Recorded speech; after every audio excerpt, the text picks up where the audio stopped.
ومعانا رقم 6 عم عبد التواب الراجل الجدع الجميل. ازيك يا عم عبد التواب؟ عامل ايه الاخبار؟ متابع صفحه اسمها بتاع العسل ولا لا؟ بامانه؟ لا. طيب احنا صفحه محتوانا كله عن العسل، بنقدم معلومات، حاجه زي محتوى ترفيهي وتعليمي في نفس الوقت. تمام؟ عايز اسالك سؤال. اتفضل. لو انت جاوبت السؤال صح هتاخد هديه. ان شاء الله. ما جاوبتش السؤال صح انا هاخد بعضي وامشي.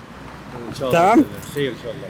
عم عبد التواب، النحل بيتغذى على ايه عشان يفرز عسل او يجيب عسل؟ بياكل ايه؟ بياكل ايه؟ اللهم صل على النبي. في كذا نوع. في موالح، في بيتغذى على البرسيم. حلو. في طبعا على شجر الفاكهه. تمام. وفي اللي بياكل سكر. هنا بقى ما بقاش ده عسل. في بيتغذى على السكر. هو في ناس بتغذي النحل على سكر.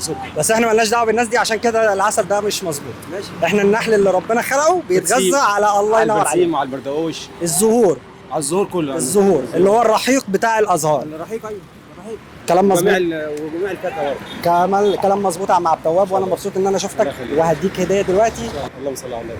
من غير اي حاجه مقبوله. حبيبي والله حبيبي. ربنا يبارك لك ويوسع عليك. حبيبي على ايه؟ انا ما عملتش حاجه والله، ده حاجه اقل من اللي انت تستحقها. لا والله ابدا. عم عبد التواب، ده عسل سدر يمني وعليه نوع من انواع الذهب. ده حاجه المفروض ان هي اقل بكتير جدا من اللي انت تستاهله. انت راجل تستاهل حاجات كتير جدا. ادي لي الحاج والدي.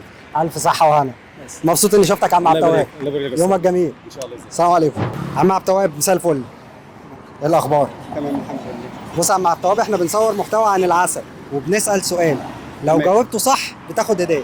تمام. جاوبته غلط انا اللي هاخد منك هديه. ماشي. طيب بص يا عم عبد التواب، نعم. النحل لما بيجي يعمل عسل بيتغذى على ايه؟ على اوراق الشجر وعلى بتاع ده، على الورد حلو. اللهم صل على سيدنا محمد. وفي حاجه تانية مش فاكر. هو صح اللي انت قلته، ظهور النباتات. ظهور النباتات. حلو. احنا عندنا في مصر بقى هنا اشهر 3 انواع عسل ايه؟ ايه انواع العسل اللي انت تعرفها في مصر؟ العسل اللي بيقول عليه برسيم، حلو. والسدره بتاع الجبل. ماشي، بس ده مش مشهور قوي يعني، بس ماشي. ماشي.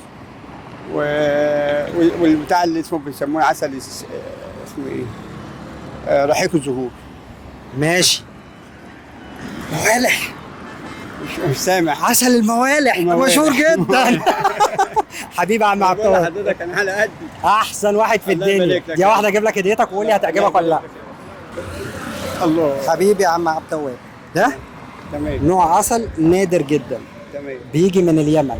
عارف العسل اليمني ولا ايه الاخبار؟ السيد الجبل اليمني. الله يفتح عليك. بس ده بقى احنا مش جايبينه صدر يمني بس، ده احنا خالطين عليه نوع من انواع الذهب اللي بيتكل. ما انا مش متجوز اصلا، مطلق. لا ده ذهب، ده ملوش علاقه بالجواز. لو عايز حاجه الجواز اجيبها لك المره الجايه. انت راجل. انا ربنا سبحانه وتعالى رزقني بيكم بجد والله. حبيبي يا عم عبد التواب، والله انا اللي مبسوط ان انا شفتك النهارده وكنت معاك جزاك النهارده. الله كل خير يا رب. انت بتشتغل ايه يا عم عبد التواب؟